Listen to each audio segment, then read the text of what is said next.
బస్సులో జరిగినటువంటి ప్రమాదంలో ఇప్పటికే 19 మంది మృతదేహాలను అయితే వెలికి తీశారని చెప్పాలి. అయితే ఇందులో 12 మందికి కూడా క్షతగాత్రులను కూడా ట్రీట్మెంట్ అయితే కొనసాగుతుందని చెప్పాలి. అయితే ఇందులో కొంతమంది వ్యక్తులు ప్రాణాపాయం నుంచి బయటపడ్డారు.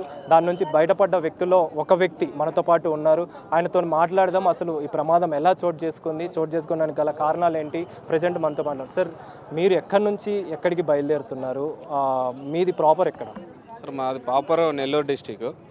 మేము బెంగళూరులో ఉంటాం. 3 డేస్ దీపావళి హాలిడేస్కు పిల్లలకి ఇచ్చారని చెప్పి మేము హైదరాబాద్ వెళ్ళాము. హైదరాబాద్లో 3 డేస్ ఉండి నైట్ 10:30కి వీకావేరీ ట్రావెల్స్లో బుక్ చేసుకొని నైట్ రిటర్న్ అయ్యాము. నిద్రపోయాము మేము. మాకు 2:30, 2:40 అప్పుడు పెద్దగా సౌండ్ వచ్చింది. సౌండ్ రావడం నేను అనుకున్నాను టైర్ పంచర్ అయింది, సరే సైడ్ కాపుతాడో అప్పుడు చూద్దాంలే అన్నట్టుగా ఉన్నాను. 1 మినిట్లోనే ఫ్రంట్ ఉన్న ప్యాసింజరు ఫైర్ అవుతుంది, ఫ్రంట్ డోర్ ఓపెన్ అవ్వట్లేదు, మీరు బ్యాక్ సైడ్కి వెళ్ళారు కొంతమంది. ఎమర్జెన్సీ డోర్ దగ్గరికి వెళ్ళారు. ఆ ఎమర్జెన్సీ డోర్ దగ్గర చూసాము, ఒక 1 మినిట్ చూసాము ఓపెన్ అవుతుందేమో అట్ల నుంచి వెళ్దాం, అది అవ్వట్లేదు.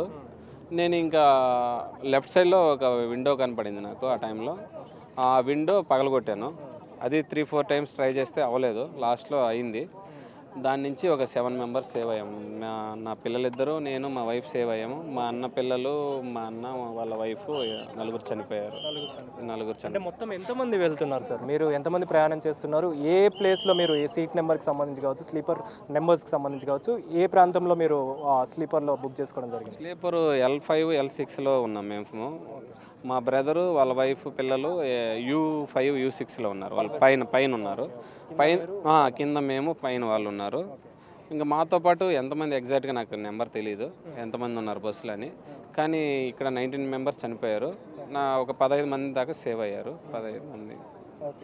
మీరు అసలు ఒక్కసారిగా గమనిస్తే ఈ ప్రమాదం జరిగిన అంటే డ్రైవర్కి సంబంధించి మాత్రం ఆ ప్రమాదం జరిగిన వివరాల ప్రకారం చూస్తే ఒక బైక్ని డ్రైవర్ ఢీకొట్టడం, ఆ తర్వాత అతని నుంచి తప్పించుకోవడం, అంటే అతను చనిపోయాడని చెప్పేసి నిర్ధారించుకున్న తర్వాత అతన్ని తప్పించుకొని పోయి ఆ బైక్ ఏదైతే కింది భాగంలోకి వెళ్ళడం జరిగిందో, వెళ్ళిన తర్వాత ఈ ప్రమాదం చోటు చేసుకుందని చెప్తున్నారు. అప్పటి వరకు కూడా మీకు ఆ ప్రమాదానికి సంబంధించి డ్రైవర్ చెప్పడం జరిగిందా? అసలు ఇద్దరు డ్రైవర్లలో ఎవరైనా ఇన్ఫార్మ్ చేయడం జరిగిందా? ఎవరు ఇన్ఫార్మ్ చేయలేదు. అసలు మాకు ఎవరు ఇన్ఫార్మ్ చేయలేదు. మేము పడుకొనే ఉన్నాం. ఆ సౌండ్ మాకు వేరేలాగా వినిపించింది. నార్మల్ సౌండ్లు ఒక్కోసారి వస్తుంటాయి కదా, ప్లస్ ఏదైనా టైర్ పంచర్ అయిందని కూడా అనుకున్నాము. మేము అంత అలర్ట్గా. భారీ శబ్దం మాకు రాలేదు. మేము అనుకున్నాం కదా ఫ్రంట్ ఉండే వాళ్ళకి వచ్చిందేమో తెలియదు, కానీ మాకు లైట్గా వచ్చింది. మేము నార్మల్గా టైర్ పంచర్ అయిందని అనుకున్నాను నేనైతే. తర్వాత తెలిసింది ఇట్లా ఫైర్ అవుతుంది అని. ఇట్లా మిగతా ప్యాసింజర్లు ఎవరో చెప్పారు, అందరిని అలర్ట్ చేశాడు ఎవరో ఒక అతను. దానికి అప్పటికే అతను అలర్ట్ చేసే టైంకి ఆల్రెడీ పొగలు వచ్చేసాయి ఫుల్గా. ఎంత పెద్ద మొత్తంలో అప్పుడు ప్రమాదం జరగడం జరిగింది? అంటే ముఖ్యంగా మంటలు చెలరేగాయి, వాళ్ళిద్దరు కూడా తప్పించుకున్నారు. అప్పుడు మంటల స్థాయి ఏ విధంగా ఉండే? మీరు తప్పించుకునే పరిస్థితి కనిపించింది అప్పుడు? తప్పించుకునే పరిస్థితి లేదు, ఫ్రంట్ నుంచి అయితే లేదు. డోర్ క్లోజ్ అయింది, ప్లస్ ఫుల్ ఫైర్ ఉంది, ఫుల్ మంటలు ఉన్నాయి. ఇంకా ఫ్రంట్ సైడ్ నుంచి తప్పించుకోలేదని చెప్పి మేము బ్యాక్ సైడ్కి వెళ్ళాం. బ్యాక్ సైడ్కి ఎమర్జెన్సీ దగ్గరికి ఎవరో చెప్పారు, అక్కడికి వెళ్ళాం. అక్కడ అతను కొడుతూనే ఉన్నాడు ఒక అతను ఎవరో, కానీ అది ఏమంటే ఓపెన్ అవ్వలేదు. ఇంకా ఓపెన్ అవ్వట్లేదు. ఆల్మోస్ట్ మా దగ్గరకు వచ్చేసింది ఫైర్ వచ్చింది. దానికి ముందే ఫుల్ పొగ వచ్చేసింది. ఇంకా పిల్లలు ఇదైపోతున్నారు, వాళ్ళు పీల్చేస్తున్నారు కదా పొగని, వాళ్ళు ఇదైపోతున్నారు. ఇంకా నేను లెఫ్ట్ సైడ్లో ఒక విండో పగలగొట్టి పిల్లలిద్దరిని ఎవరో వచ్చి ఒక అతను తీసుకున్నాడు. మేమిద్దరం వైఫ్ అండ్ హస్బెండ్ దూకేసాం అక్కడి నుంచి. ఇంకా మళ్ళీ నేను దిగినాక చూస్తే మా బ్రదర్ ఎలా ఉన్నాడు, ఏమైనా వస్తున్నాడా రిటర్న్ అని చూస్తే అప్పటికే ఫుల్ మంటలు వచ్చేసి ఇంకా ఆల్మోస్ట్ ఇదైపోయింది. సార్, మీరు అంటే ప్రాపర్ వచ్చేసి మీరు బెంగళూరు అని చెప్పేసి అంటున్నారు, నెల్లూరు అని చెప్తున్నారు. అంటే మీరు అక్కడికి వెళ్ళడానికి గల కారణం ఏంటి? దీనికి సంబంధించి మీరు ఏ విధంగా అంటే ఆ రోజు బుక్ చేసుకున్నారు అని చెప్పేసి కూడా చెప్తున్నారు. ఏ విధంగా వెళ్ళడం జరిగింది సార్? ఎక్కడ సార్? అంటే బెంగళూరు ఎందుకని? మేము బెంగళూరులో ఉంటాము. మేము వెళ్ళింది హైదరాబాద్ వెళ్ళాము. రిటర్న్ అవుతున్నాం. హైదరాబాద్ పర్పస్ ఏం లేదు. మా బ్రదరు మా సిస్టర్ ఉంది, మా బావ ఉన్నాడు. వాళ్ళ దగ్గరికి పిల్లల్ని ఎప్పుడు తీసుకెళ్ళలేదు, వెళ్ళాము. అక్కడ పండగ దీపావళి ఫెస్టివల్కి వెళ్ళాము. ఒక 3 డేస్ ఉన్నాము.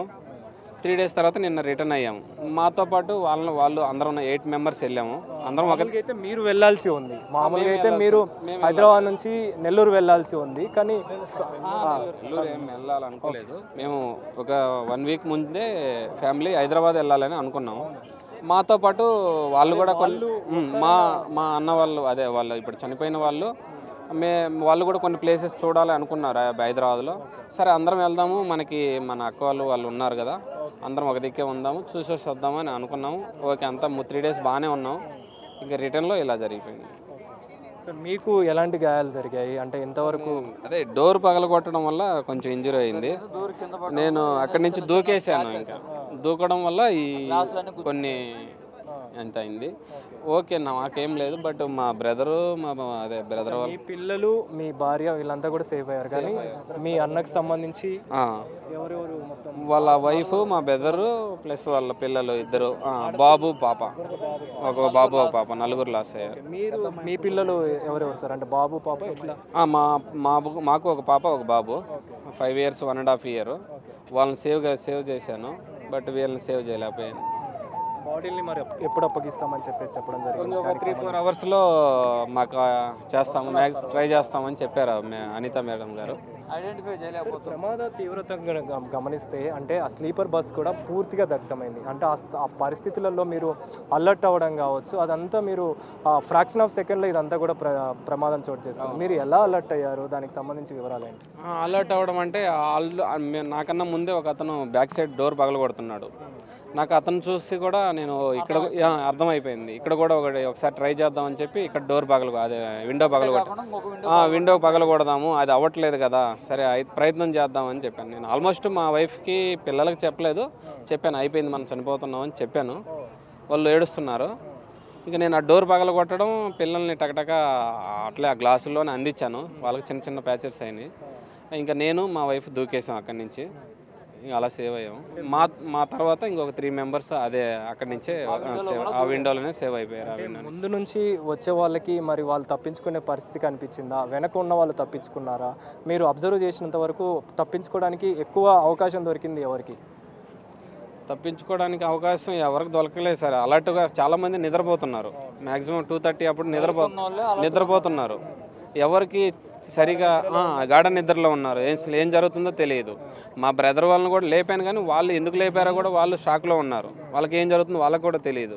మా బ్రదర్ వాళ్ళకి కూడా నాకు తెలిసినంతగా కూడా వాళ్ళకి తెలియదు ఫైర్ అవుతుంది అని.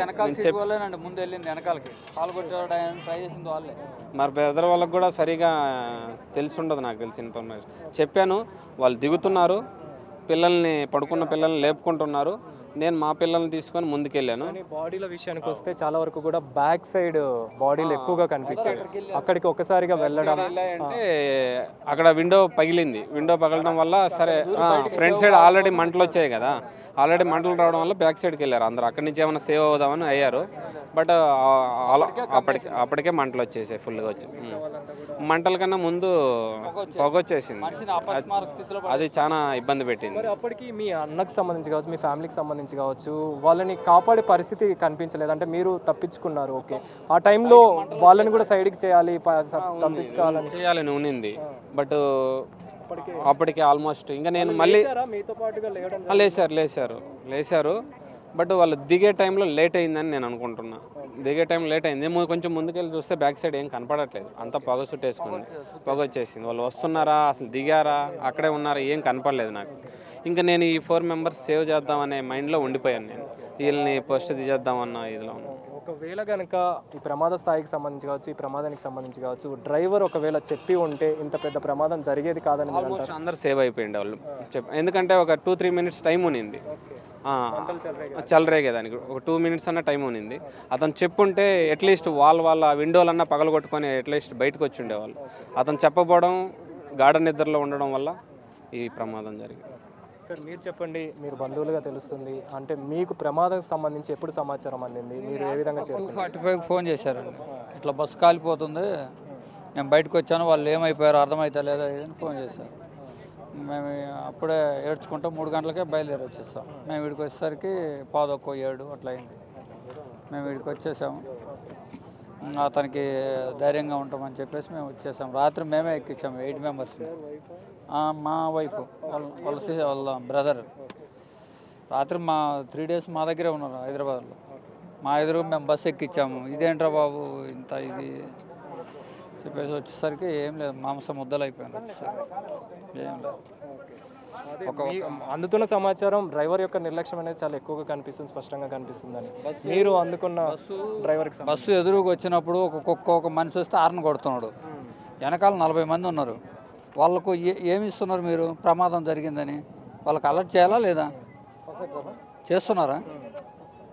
నువ్వు పోయి మనిషి దగ్గర పోయి చెప్పలేవు, అలర్ట్ చేయాలి కదా.